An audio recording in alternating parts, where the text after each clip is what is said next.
Ndugu wanahabari na wananchi wa mkoa wa Mara, Jeshi la Polisi mkoa wa Mara linawashikilia watuhumiwa 27 kwa tuhuma za kufanya vurugu kinyume na sheria.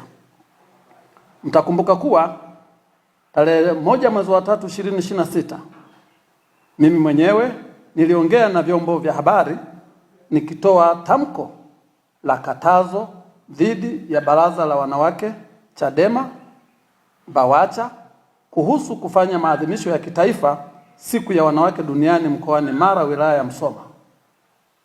Tamko hilo lilikuwa la kisheria lililozingatia matakwa ya kisheria na athari ambazo zingetokea endapo wangefanya maadhimisho hayo mkoani Mara. Hii ilitokana na maandalizi yao yaliyoambatana na maneno ya uchochezi wakisema hawaogopi polisi na wako tayari kufa.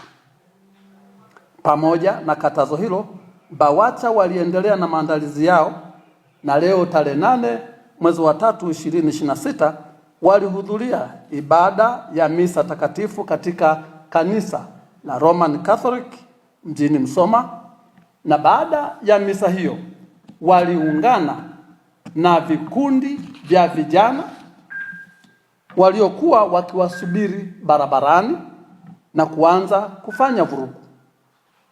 Hali hiyo ilipelekea watumiaji wengine wa barabara kupata taharuki na kuanza kukimbia hovyo hovyo. Jeshi la Polisi mkoa wa Mara lilifanikiwa kudhibiti wafanya vurugu hao na kuwatawanya, na barabara zikafunguka na shughuli zingine za kijamii na za kiuchumi zikaendelea kama kawaida. Zipo taarifa zinazoenea mitandaoni kuwa BAWACHA walizuiliwa kuhudhuria ibada hiyo, jambo ambalo sio la kweli, na Jeshi la Polisi mkoa wa Mara linatambua kuwa kila mtu anayo haki ya kuabudu kwa njia ambayo anaiamini bila kuvunja sheria.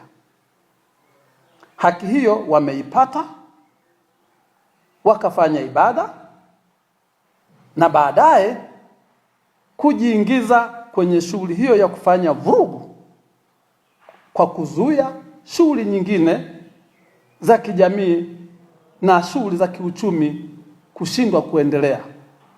Hayo yote wameyafanya katika barabara kuu inayotoka Msoma mjini kwenda Bunda au Mwanza maarufu kama Nyerere Road.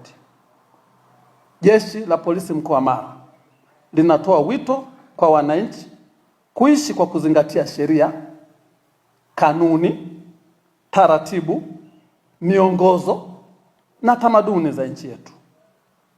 Hivyo kuacha kujichukulia sheria mkononi.